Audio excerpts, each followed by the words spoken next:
What does it take to lose everything, face the dark night of the soul, and come back with a formula that has helped millions? Today, I'm talking with Anil Gupta, best-selling author, global teacher, and the creator of the Happiness Formula. This is the Your Next Success podcast, and I am your host, Dr. Carolyn Sengel.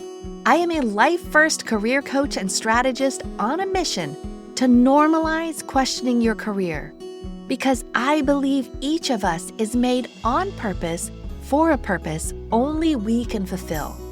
The longer we live out of alignment with who we are, what we do best, and why we are here, the more we miss out, and the more the world misses out on what only we can give. The Your Next Success podcast is where we explore how to build a career that truly fuels your life.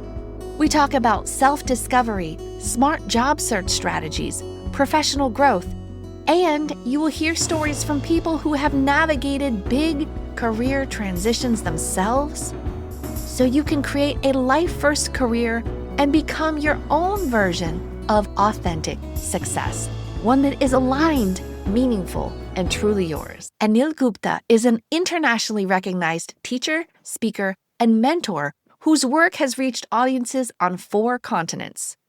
After losing everything in 2008 and reaching a breaking point, he rebuilt his life through deep awareness and service, eventually creating his widely shared happiness formula: give, grow, and gratitude. Anil has spoken on stages with world-recognized leaders such as Les Brown, Richard Branson, Damon John, Sharon Lechter, and many more. His best-selling book, Immediate Happiness, has helped people transform their relationships, find clarity, and create meaningful lives. He has spoken for audiences as large as 10,000, appeared on Fox News, Sky TV, and at Harvard and iHeartRadio, and has coached leaders around the world, including celebrities and heads of state. His mission is simple and profound: help people develop the tools that they were never given so that they can lead richer, fuller, happier lives. In today's conversation, Anil walks us through the turning points that shaped his life, from growing up in Kenya and London to becoming an optometrist to losing everything and ultimately finding the purpose and clarity that guide his work today. In this episode, we explore the moment his wife met his greatest fear with unconditional love, the insight that saved his life, and the formula that helped him understand why everything changed when he started giving, growing, and practicing gratitude, and why progress, not perfection, is his definition of authentic success. This is a grounded, generous, emotionally resonant conversation that will help you see your own life with new clarity. Anil Gupta, welcome to Your Next Success. I have been looking forward to this all weekend long. We just talked last week and you had this beautiful thing that you told me of, if you're really trying to impact a lot of people, why would you delay our conversation? And why would you delay releasing our conversation? Because there's people out there that need to hear this information now. So thank you for the encouragement, and I'm super excited to have this conversation with you. Thank you for welcoming me on your show, and the content today will be life-changing. It'll be practical and it will be immediate. Oh, I love it. I love it. And I'm so excited for it. Now, one of the things I always like to try to help people understand is the journey that got people from, childhood until now, and the amazing work that you're doing and how you impact literally millions and millions, if not billions and billions of lives. So could you walk us back a little bit tell me about your childhood. Where were you born? Where did you grow up? What did you love doing in that moment? I was born in East Africa, Kenya, and then my father and mother decided that it wasn't a safe place to grow up, which it wasn't at that time. So we moved to London, and we lived in London for 35 years. And then we moved to a town called Celebration, built by Disney in Orlando. So growing up in London, I'd never seen snow. And it was a strange phenomenon. We thought it was cool. Yeah. Not cold, but cool. and we loved to play sports. I was a big cricket fan, so I would play a lot of cricket, hockey, squash, badminton, soccer. So a lot of opportunities to play sports. Then from there, I went to optometry school, became an optometrist. And then in 2002, my wife decided we should move to Florida. I said, we're not moving. I said, but she was right, and we did. And from there, I started doing talks, 5 people, 10, 20, 50, 100, 500, 10,000 people, and started the journey of being the love doctor. Lovely. Now, what was it that went into your decision to go to optometry school? And in your younger years, what did you think success was? What were you chasing? Really wasn't chasing anything. As an Indian, I was brought up with the thought that I was going to be a doctor. So I always thought I was going to be a doctor. And then I didn't do very well in my exams. It's very competitive. And then one day I noticed I couldn't really see the blackboard. And I thought, this is strange. I wonder what that is. I thought there's some disease I had. So someone said, hey, why don't you have your eyes tested? Oh, I never thought of that. So I went to have my eyes tested. And I was talking to the optometrist, and he was asking what I do and blah, blah, blah. And he says, have you thought of being an optometrist? And I thought, I haven't. Then I looked into it and I thought, that would be cool. And that's how I started. It was just pure chance. I think also that drive to solve a problem that you were experiencing that then opened your awareness to this whole other field, and that person showing up in the right moment to give you that little bit of guidance and encouragement that you needed to explore something new. So that's cool. It's a wonderful experience putting the glasses on and to be able to see a lot clearer. And it's a big smile came on my face. And I thought, oh, that'd be interesting to put that smile on other people's faces. Now I also was, as I was reflecting upon this in the last few days, you often hear the saying of the eyes are the window to the soul. And so as an optometrist, you had to look into many eyes. What did you see as recurring? Because the work that you're doing now is helping people on such a beautiful soul level and holistic life fulfillment level. And I'm just curious, did you notice anything in the optometrist days of looking through eyes, or were you so focused on just the sight? Did you use the word focus deliberately? I did not, but it turned out to be that way. Yeah. So really, no, not really. I didn't notice anything. Everything was clinical. We'd look at the back of the eye. We'd look at for cataracts, any diseases, any conditions. So it was very practical and very physical. Yeah.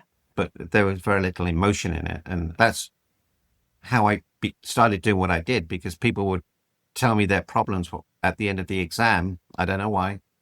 And I would give them a solution. And they would say, thank you, that was amazing. And I thought, of course it was. It's obvious. Later on in life, I realized it wasn't obvious to them, but it was obvious to me, which I realized was a gift. Yes. And prior to optometry school, were you playing that role with, or not playing, but were you being in that role, in that position with your friends and your family growing up as well, as providing the solutions and great advice? I really wasn't. I would see things and I would tell people straight away, but I didn't know what coaching was. Yeah. In those days. I would just speak my mind, and I was known for speaking my mind, but no idea. We would never offer coaching or guidance to anyone. We would just keep it within ourselves. Yeah. Yeah. How did Celebration Florida become the target? Out of all of the places, how did you choose that? So my wife went to a Tony Robbins event in Hilton Head, and she came back and said, oh, we got to move. I kept on saying no. She said, look, honey, I know where the kids will go to school. I know where we're going to live. And I thought, oh, that's a big part of the problem. Yeah. And we have some friends living in Celebration, and we lived with them for a while. We would come to Orlando maybe 2 or 3 times a year. My brother lives here. We have relatives here. We have friends here. So it seemed the natural choice, but it wasn't an easy choice, but it was the natural choice. Gotcha. And of course, the weather's amazing. Oh, for sure. For sure. And to be in that, so close to the magic and people letting loose and enjoying time with their families and really trying to make good memories. I've always had positive experiences in that area. And so you start your business there, and then tell a little bit about what happened. I was subject to the crash in 2008, and I'd basically been gambling on the stock market, and I'd lost everything, the house, the cars, all the savings had gone. And I had to tell my wife, I said, honey, something really bad has happened. And she looked up at me and smiled. And I said, why are you smiling? In my head, I was thinking, why are you smiling? I said, honey, I've lost the car, the house, the fees for the school, everything. And she said, honey, I knew something was wrong. You've been behaving strangely, which I had been. She said, I thought it was something serious. And I thought, honey, there's nothing more serious than this. She said, I thought you were dying. I thought you had cancer. And in that moment, I thought, oh. I said, what about the money? She said, honey, I've never asked you for money. I don't care about the money. You still have me, you still have the kids. We'll sleep in the streets if we have to. And in that moment, a huge weight lifted off my shoulders. I felt shame, I felt guilt, I felt pain, I was suicidal. It was a tremendously painful time. And it just disappeared. So it just, And then I started doing events. yeah. So to have all of that, and so you felt isolated, you felt scared to even admit to this beautiful woman who was your life partner, mother of your children. How long were you trying to handle it on your own before allowing this love to permeate and help accept and change your situation? It's November, it was a Friday. I can't remember the exact date, but I'd lost everything. So I couldn't even trade anymore. So that was the end of it. I thought I better come clean because she's going to notice something. And I just can't keep it within me anymore. I thought, let's just let it out. And it was a beautiful moment. Absolutely. Just that like acceptance. And she only saw you with love and possibility instead of any judgment or any of those things. So then how did the transition from that moment and that beautiful experience then become that now you're a coach, leading people all over the world, TED Talk, books, speaking on so many stages, impacting so many lives? It's like, what happened to the business? And do you still live in Florida? Catch me up. Yeah. She said, what do you love to do? And I said, I love to coach. She said, go and coach. I said, what about the money? She said, don't worry about the money. And a friend of mine said, Anil, why don't you do an event? You've helped me, you helped my wife, you're amazing. And I said, I'm not sure. He said, what are you not sure about? I said, what if no one turns up? He said, Anil, if no one turns up, no one will know. I thought, that's great, because I was so concerned what other people thought. So my first event was like 6 people, 7, 10, 20, 50, 100, 500, eventually 10,000 people. I read a bestseller book, TEDx, Fox News, Sky TV, ABC, NBC, CBS, iHeartRadio, Harvard, and everything changed. I've been invited to meet up with presidents, heads of state, spiritual leaders like the Dalai Lama. I've coached people like Mike Tyson, spoken on stages with Les Brown, Richard Branson, Tony Robbins, Marcus Lemonis, Damon John, Sharon Lecter, Kevin Harrington. But I'm on a mission to move, touch, and inspire people because we need tools. We were never given tools when we were born. We were never given a manual. Right. And once you have the manual, you can control life instead of life controlling you. Right. You just kept doing the right thing, kept giving your inspiration and wisdom, and these other opportunities kept opening up to you? Or did you have your sight on, oh, you know what I'd love to do is write a book and speak to 1 billion people and, did it? I never wanted to write a book. It just came to me through a friendship. A friend of mine, I asked him what he did for a living, and he said, oh, I help people write books. And I thought, oh, that would be pretty cool. He said, let me help you. And I thought, oh, okay. So he came to my house and he said, come on, let's go in your office. I said, I'm not going in my office. And he said, why? I said, it's a mess. He said, Anil, that's the first thing we need to do. We have to clean up the mess. Then all of a sudden, all this content downloaded from all the experiences that I had. And I had many experiences. When you meet the right person who can guide you, it makes your life easier. So I had this beautiful mentor who helped me write this book. And from there, I did one thing, which is be so amazing that you cannot be ignored. And if you're ignored, it doesn't matter because you're showing up the best version of you. I love it.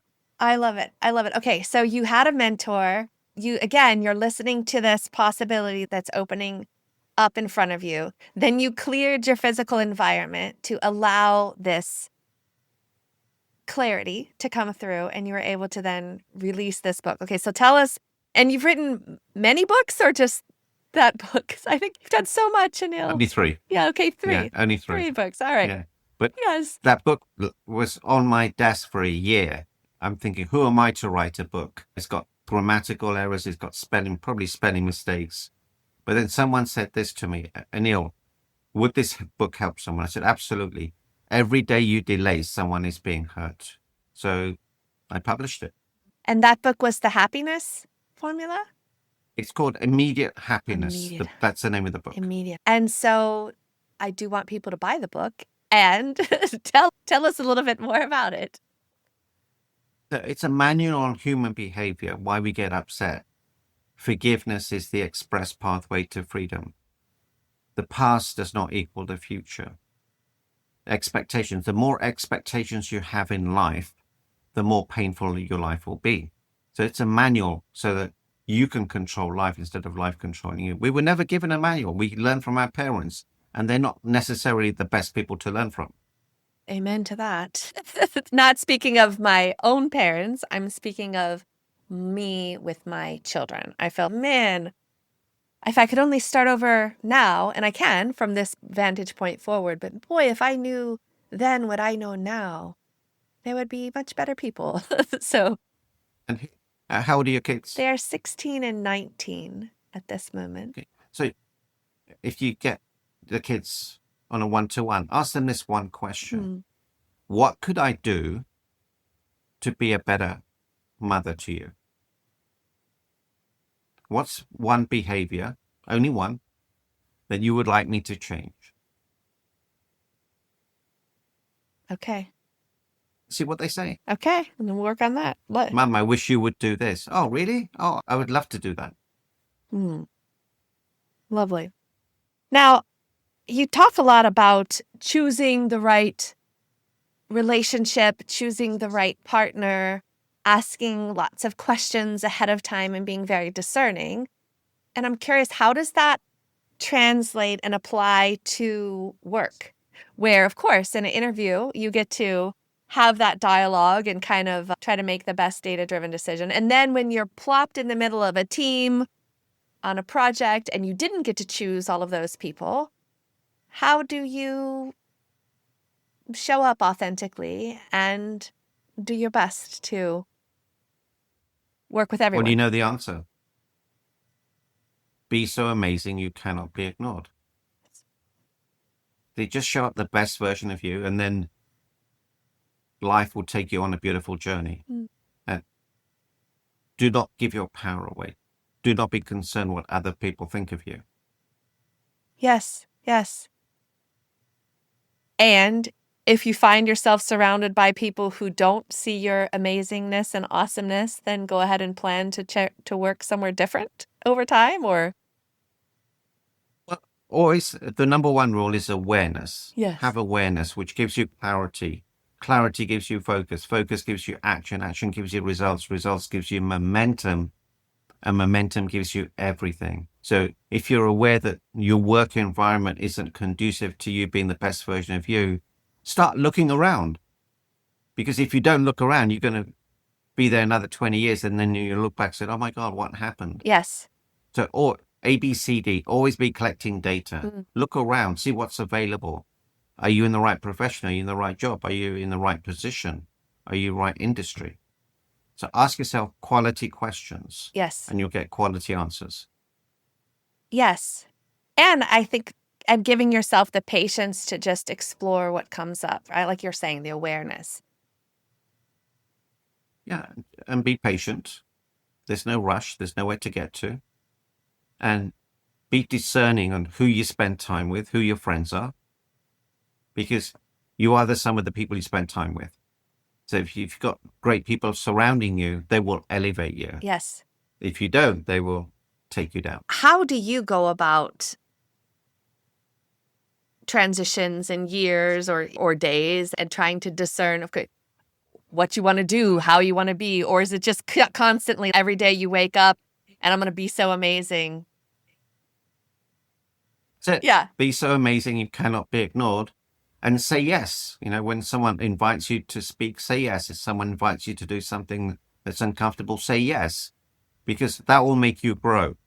And that leads us into the happiness formula. Yes. Yes. I developed this formula after writing the book and looking back on why I had been so successful after being suicidal. And it was that formula is happiness is equal to G times G. The first G is you have to give. Your time, your energy, your love, your commitment, your joy, your gift, your money, not wanting anything in return. So when you perform an act of kindness, you feel good. The person receiving the act of kindness feels good. The person observing the act of kindness feels good. The person sharing the act of kindness feels good. The person receiving the sharing of the act of kindness feels good. So it continues on and on. We never know the impact we have on other people.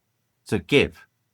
The second G is you have to be grateful for what you have and not focus on what you don't have. So everybody look at your hands. I've got a fractured wrist here. I just had to pull it out. Yeah. Be grateful for your hands. They've helped the people that you love. They've fed you. They've looked after you. So be grateful for what you have and don't focus on what you don't have. And the third G is this: you have to grow emotionally, physically, spiritually, mentally, and financially. If you do those three G's, life will become so much more joyful. Imagine what your life would be like if your career aligned with who you are, what you do best, and actually fueled the life you want. At Next Success, we support all ages and stages through career transitions, from students exploring majors or careers to job seekers actively searching or reimagining their next move to professionals committed to self-awareness and leadership growth. Stay connected and explore what's possible at nextsuccesscareers.com and follow Next Success Method on LinkedIn, YouTube, Instagram, and Facebook. Just do it. Yes. And you'll be surprised how much growth you will get. I love it. I love it. Yeah, I say there's not balance, there's integration. So if you design what you want your life to look like, and then how can your career fuel that life instead of detract from it? You can curate and create your life by making decisions through awareness. Yes. And sometimes when the beautiful human shows up, even though I was trying to work, if that is my value, to have that relationship be one of the most important things in my life, then I shift. And then I just appreciate Explain that to me. So let's say I've planned to work and I'm planning to edit something or do something or create some content, and I'm in here working, and then when a child or my husband needs something and they see me, I'm in here working, right? And then they show up. Then before the awareness, I would be like, I'm working, come on, you don't come here. And now with awareness, I appreciate that I'm here when they need me. And try to put and then I shift my attention to their need to be there. So I was coaching someone, and they had a 4-year-old child, and they were working from home, and the child would come in, and every time the child would come in, she would get upset because she's trying to work. Yeah. Then I said to her, why did you have that child? She said, of course, I want to bring love into the world, but you're not being loving then, are you? Right.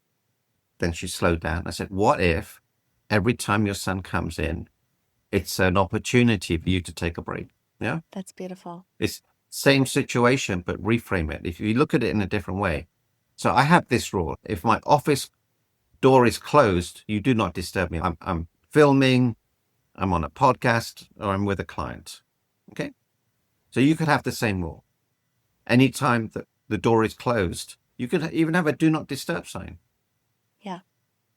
If you put systems in place, it's all about systems. Put them in place and everything changes. That's a good point. That's a good point.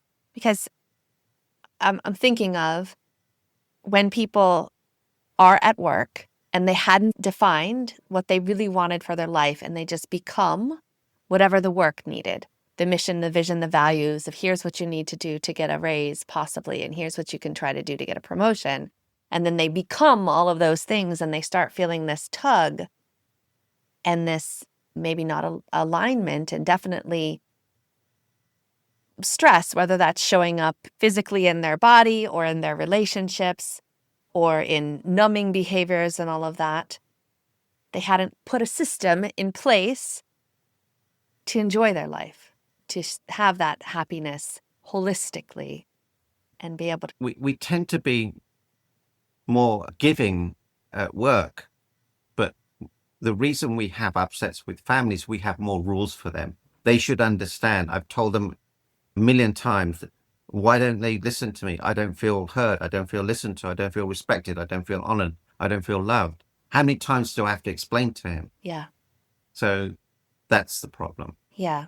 There's all these expectations that they should And know. attachments. And the Yes. workplace, could be the same phrasing, but there's more grace and forgiveness with the work colleague because they haven't gotten all your emotional triggers and tethers in a knot. Yes. Yeah.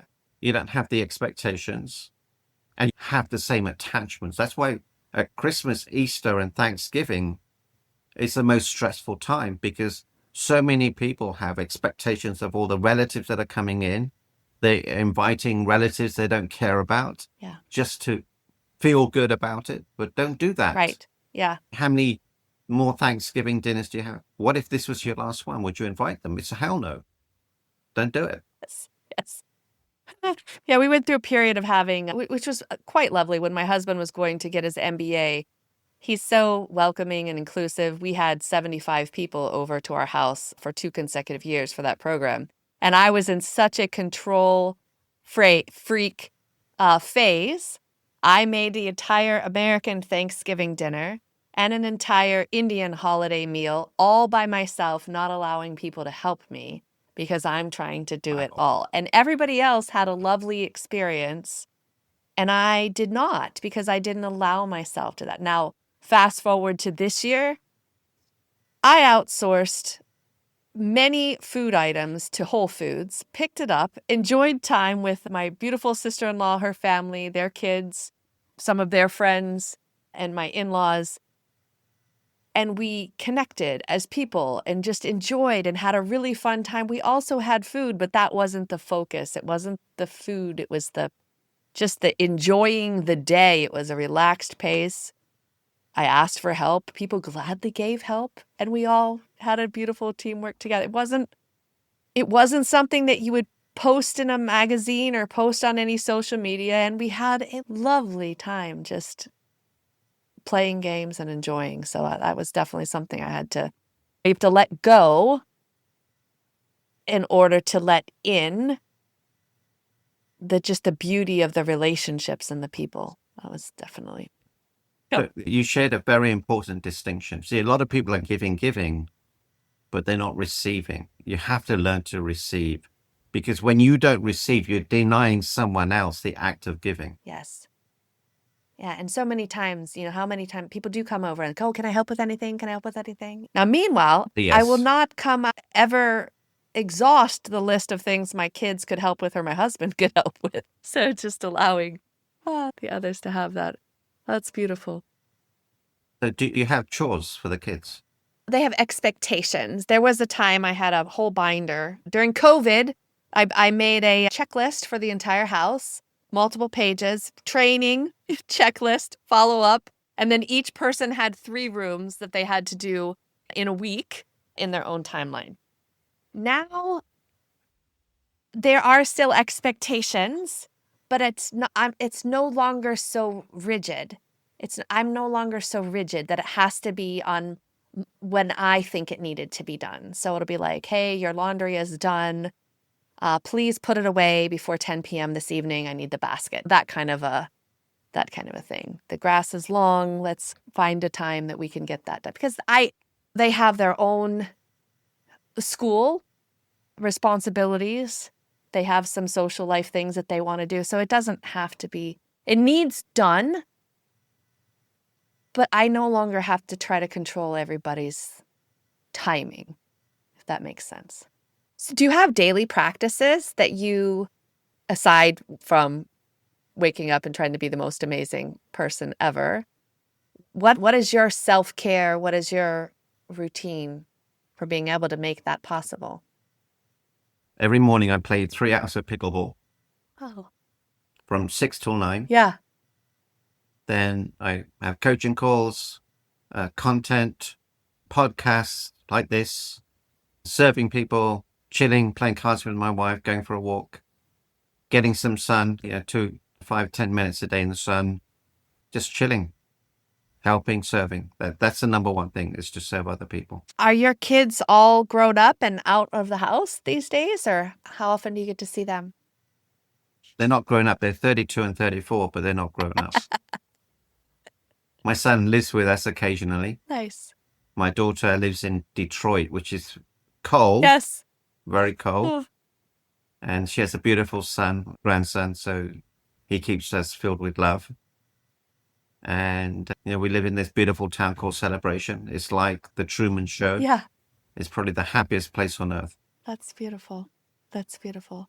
And you become the place for them to travel, for your daughter to leave the cold and come for holidays, I imagine. Yeah, she's coming tomorrow, actually. Oh, that's great. And next year they're moving to Miami, which is fabulous. Yeah. So looking forward to that. Yeah, that's lovely. Yeah. That's what, a 4-hour? Everything in Florida, when I went a couple years ago, and it seemed like whatever the time was of how long it should take to travel from point A to point B, for me, it became twice as long. It was just my opportunity to experience the traffic. For anybody else, it was, my brother's like, oh, that's about 4-hour drive. Oh, okay, great. Yeah. See you 8 hours later. I'm a slow driver, but honestly, compared to other cities, the traffic isn't that bad. Miami's a little bit tortuous, but it's a blessing to have great weather. We're blessed to have great leadership with no income tax. It's a beautiful state. Yeah. Yeah. Lots of people enjoy going there for sure as their escape from reality. And for you, that gets to be your reality. So that's quite gorgeous. Who are your mentors these days? I love, obviously, Tony Robbins, Zig Ziglar, Norman Vincent Peale, Napoleon Hill. They're the main, Richard Branson. They're the main ones.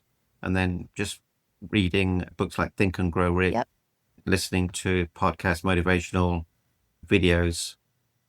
But I pick and choose the best parts of what resonates with me from each content creator. What resonates with me may not resonate with you. Yeah. Yeah. And I think there's different chapters where some things are more in my awareness than others, for sure. For sure. What's coming up next for you? Aside from this, I think the billion people target, what other things are you wanting to do in this one wild, crazy life?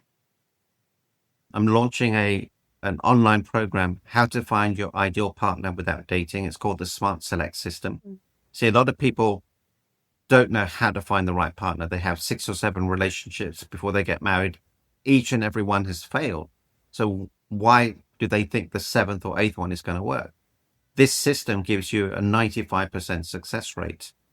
I'm writing a book. The next book is called The Heart Map of Love, which will be an incredible manual of all the deep insights that I've procured over the last 27 years. What else am I doing? Lots of pickleball and just spending time with family and traveling. How did you even get interested in pickleball? I'm a tennis player. So someone recommended pickleball for me. I completely ignored them. I even bought a paddle, and I didn't even play. I had the paddle for a year. I didn't play. Then one day someone recommended it to me. Then half an hour later, someone else said something. Then someone else said something. I thought, I've got to go. And I absolutely loved it. Oh, wow. Yeah, that's definitely awesome. I'm big on success, but authentic success. So how you define it. For a while, I chased what I thought was my version of success, but it was somebody else's. How do you define authentic success for you in this moment? So to me, success is making progress. If I'm making progress, I'm successful. That's it. Simple. See, when you change the definition of a word, everything changes. A lot of people have. I asked this question in India. There were 30 kids, about 30 kids in the class. Only 2 people raised their hands. I said, who's successful here? Then when I changed the definition, every hand went up. Aha, It was a beautiful experience. that's beautiful. Yeah, success is making progress. That's amazing. Anil, I want to thank you. You pack in so much wisdom and insight in such a very short amount of time. I can't wait to read your upcoming books and dive in even more to a lot of your content, a lot of your things. And just thank you for sharing more of yourself and more of your insight and wisdom with us and our listeners today. Thank you for having me on the show. And for the listeners out there, this is really very powerful, practical advice. Just choose 1 or 2 bits and start doing it. Be so amazing you cannot be ignored. Remember, give, grow, gratitude. Love it. Appreciate it so very much. All right. Thank you, Anil. Thank you. Thank you. Thank you. Anil, thank you for sharing such a powerful, grounded, and hope-filled conversation. You showed what becomes possible when awareness meets courage, and how giving, growing, and practicing gratitude can transform our mood and future. Your happiness formula, your honesty, and your lived experience give people tools that they can use right away. And your reminder that success is simply making progress, that is a gift. For listeners who want to know more about Anil, his books, and his programs, visit him online and explore the tools and teachings he makes available to help people create meaningful, connected, joy-filled lives. If this episode encouraged you, share it with someone who is ready for their own next success. Thanks for listening to Your Next Success with Dr. Carolyn Sengel. Remember, authentic success is yours to define and includes aligning your career to support the life you want. Thanks for listening to Your Next Success with Dr. Carolyn Sengel. Remember, authentic success is yours to define and includes aligning your career to support the life you want.